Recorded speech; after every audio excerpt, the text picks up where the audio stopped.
Hollywood celebrities were all turned against Donald Trump. Now they're asking the president for a big present to save their skins and their industry.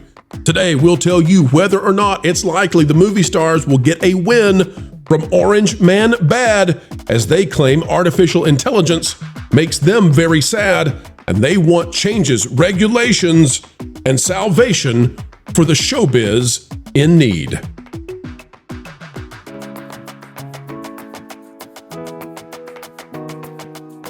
Hello, folks. It is a wonder, a joy, and truly a pleasure to come to you once again, bringing you the latest in entertainment news and explaining what's going on in a way that not even the Holly Weirds can explain.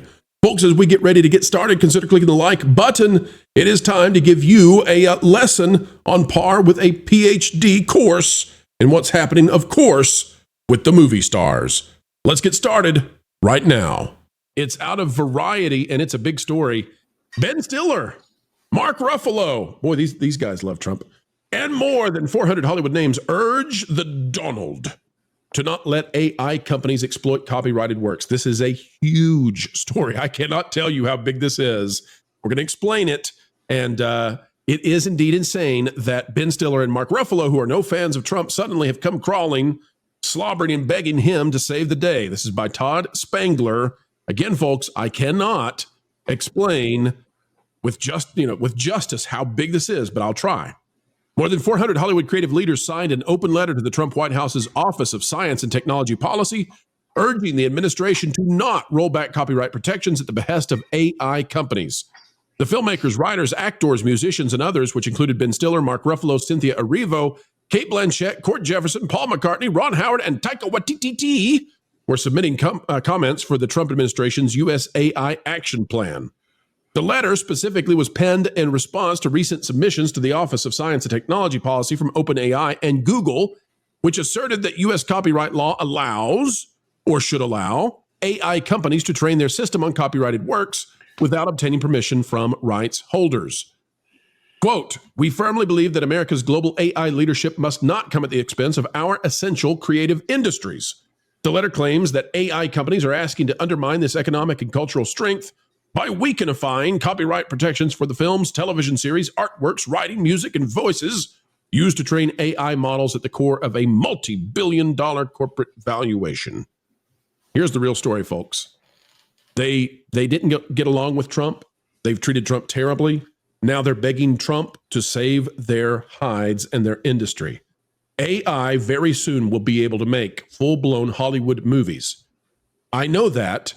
I'm not going to go into detail how I know that, but let me just say, I know that AI can do some really impressive things now, like unbelievably impressive things, and it's getting better. It's going to be years, not decades, before people in their garages with cash to spend on tokens are going to be able to make magnificent Hollywood-style films that are very compelling and that give the appearance of being absolutely real. What the celebrities are now asking and begging of Trump is, stop it. Don't let the AI train on our stuff, lest it destroys the entire celebrity ecosystem. Lou, I'll go to you, and then I want to go to Derek. But Lou, first stab on this one, because you have quite a bit of knowledge and wisdom in Hollywood. First of all, you're absolutely right. It's happening. It's coming. It's the way it is. And when I can make a movie for a few bucks in my garage that's as good as 90% of the stuff coming out of the major studios, who needs the studios? But I think the other side of this is every one of these people that I see on the list has basically called Trump every name in the book, from Yahtzee to whatever. But we want you to do us a favor anyway. If they went to the people that hire them, to their agents, to their studios, and said, "You guys are dirty, rotten SOBs, and but why don't you give me several $1 million to make a movie for you?" You think that would work? I mean, I'm not doubting their sincerity. I'm doubting their credibility in making that plea, because they've poisoned the well with their own activities. They should have thought of that before they started vilifying everybody that they now want things from. Right. That is the problem with creating such a divide between you and the other side, is that you can't come back. And this is something I would love. I wish Trump would reach out to Schumer, and I don't know what Schumer's response would be, and maybe he has, but I've always wanted Trump to say, listen, Schumer, at some point you're going to need something from me. Why? Let's get along to some degree, at least to the level that we can actually do things when we converge in that. Ronald Reagan and Tip O'Neill is the classic example. Exactly. Derek, these celebrities, they burned all the bridges, and now they want the lifeboat to come out to get them. Yeah, that's their bad, right? They got to figure it out because, look, I don't think Trump's going to listen to the celebrities. He's going to do what he wants to do, but they see an existential crisis going on in their own backyard. Are we going to be able to continue to do what it is that we're doing? Are we going to still have the influence of being a celebrity to be able to get out there and say whatever it is we want to say? If everybody's able to just simply, make an AI, movie that's maybe better than our movies.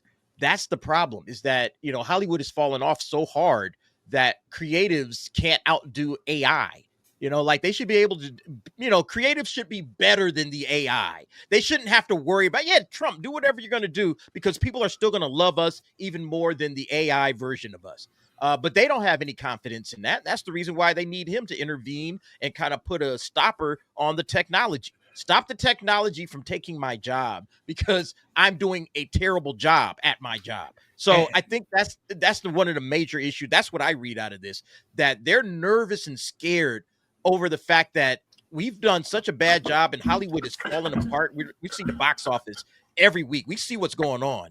Nobody's checking for Hollywood anymore. And because of that, these guys see it is an existential crisis with AI coming in to basically replace all of them. All right. Writers, directors, actors, all of them.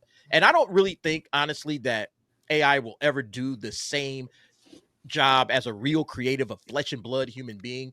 But these flesh and blood human beings haven't been getting it done. So it's like, all right, whatever. We'll just go ahead and shift it over to, get cheap content, from AI. And there we go.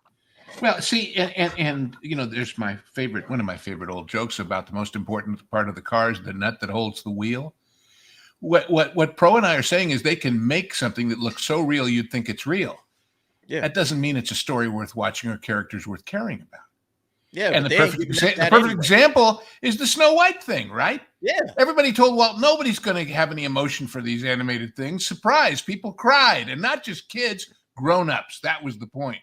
Now, well, nobody's going to do anything other than laugh with derision no matter what they do because they've poisoned the well. Exactly. So it's not saying that the stories are going to be good or the characters compelling. It's saying the images and the sound are going to be realistic. Well, I'll put it this way. It was brought to my attention. There's a method for creating something that is at least on the level of Pixar, maybe even better with some of the AI systems out there.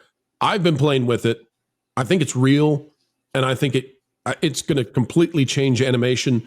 And even if it's not real, 6 months later, something will be. That's what they're facing, and it's going to be amazing. All right, folks, panel, let's get back to it.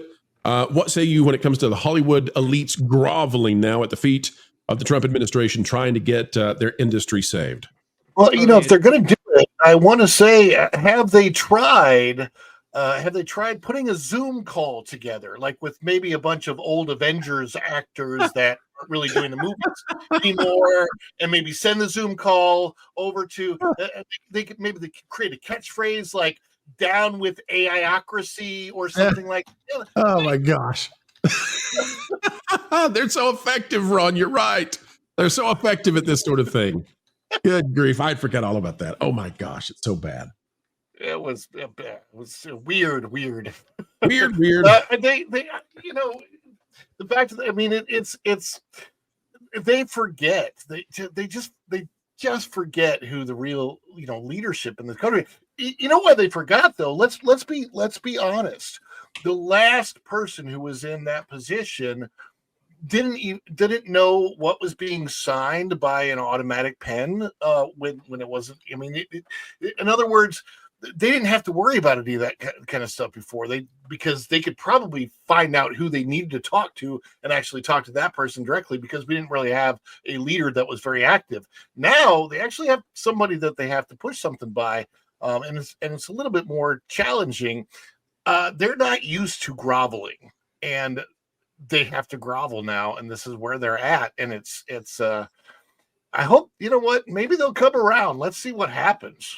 Let's see. I would say they're not used to groveling to politicians. They're very used to groveling because they have to grovel to all the studio heads and to China all the time. Well, let me just ask this, Culture. Is it time for us to announce that you have secretly a Godfather level film completely done using AI? Is it time that we reveal that to the audience, that you're ready to go? You're the new big kahuna when it comes to content creation? I mean, give me about an hour and I'll probably get that put together, but I haven't gotten it done yet. Okay. That's what that AI is all about. Look, wait. You just mentioned something really important. Yeah. You know how I go on and on about the lead time and how it takes years and they're working in the world of the past and they're not with AI. It doesn't. No, I have an idea. You got a movie in 2 weeks. And yet they're putting themselves where they won't use it, Lou, in Culture. That's what's crazy. Listen, I get them wanting to be protectionists, but at the same time, all these rules are making it so that average people can use AI, and the Hollywood studios are cut off from using it. We're missing an opportunity. We need to look at this differently. Okay, this is a time we could teach a lesson to these Hollywood actor types, these 400 voices, and just say, hey, protectionism is good. We need to have protection for jobs in the United States. That's what you want right now. Well, guess what helps to do that? Tariffs and drawing boundaries and wonderful things like that. I'm not sure if anybody else has tried to explain it to them like that, to try to teach them not just an object lesson, but an understanding of why it's effective to negotiate using tariffs and why it's important to protect jobs in the United States. They want their jobs protected. Well, you guys really didn't want anybody else's jobs protected except for yours. So, but aside from that, of course, that's my little dig in there, and I always have to get one in. But I'll just say it this way: Lou's right. I have 3 assistants right now. None of them are human. They're AI assistants. I have a research assistant in the form of Grok that I actually named just so and then bookmarked so I wouldn't forget what that assistant did. But that research assistant goes out and finds stuff, and then I have another assistant verify that what I'm being told is actually accurate and cite sources and everything else. And the third one is like, here it is in a way that if you wanted to make a video about it, you could. And, I've been able to use any of that terribly effectively, but I imagine in the future it'll get better. And just having a research assistant go out and confirm that this is actually a story, that's step one. Imagine having a whole cadre of these AI agents out there running an entire production studio. It's not hard to imagine. You can come up with like, hey, I need an adaptation of this story, but I need the names changed, the region changed, and all of this. You send Grok out to conquer that mission or one of these more sophisticated AI agents, guess what?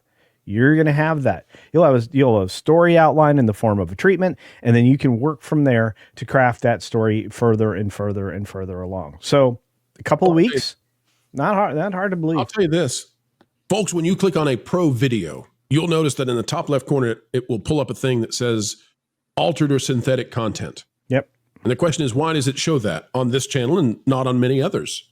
And the reason for that is I have come to realize that content which was generated by AI is becoming so convincing that I am always going to err on the side that I may play something that was generated with AI, either purposefully or unknowingly. And I'm not going to get in a situation where YouTube comes down on this channel and says, you used AI, and me be like, I don't know, I can't tell the difference anymore. So that tab appears every single time because it's like, this is the world we live in now. All right, folks. Can I put in a personal request to all the AI creators out there? Yes. I know this is highly personal and probably not everybody's. AI women do not have to have butts 8 feet wide. End of story. Of all the End things. of story. Of all the things that Lou has to request for the future of AI, it's the width of the buttocks. All right, folks, we'll leave the talk Lou there. does not like big butts, and he cannot lie. That's right. You other brothers. There's All big, right, and there's the butt that ate Cincinnati. There's levels here. folks, it's time to bid you adieu, but we hope that you will help us anew, and that is, we're only asking you click that like button. Share, subscribe, click it, stick it to those algorithms. It is the notification bell, and drop a comment down below. And oh, by the way, have you gone the way of thatparkplace.com? www.thatparkplace.com. It's the website that if you're not yet bookmarked to, well, you should be. A bastion of truth and knowledge when it comes to entertainment and everything that's going on. Go check it out today, folks. We would love to have you over there as well. All right, we are getting ready to head out, but do not fret, for we will put out 4 more videos tomorrow, so long as the good Lord allows. And we believe that probably, just might, happen. All right, until the next time we get to share time with you, keep learning, keep growing, and as always, keep having fun. Why listen to music made by people and companies who really don't like you? Check out Vacation Radio today and prepare for all new content made by the people behind the WDW Pro Channel. It's the place you need for all the music. That should be fun.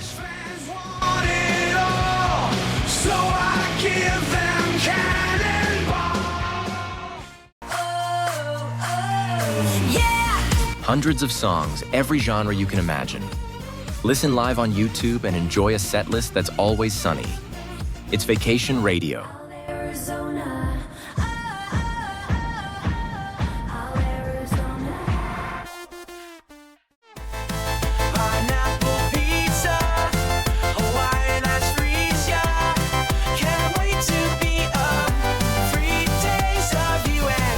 What are you waiting for? Every WDW Pro video has a link to Vacation Radio in the video description. Try it out and subscribe today.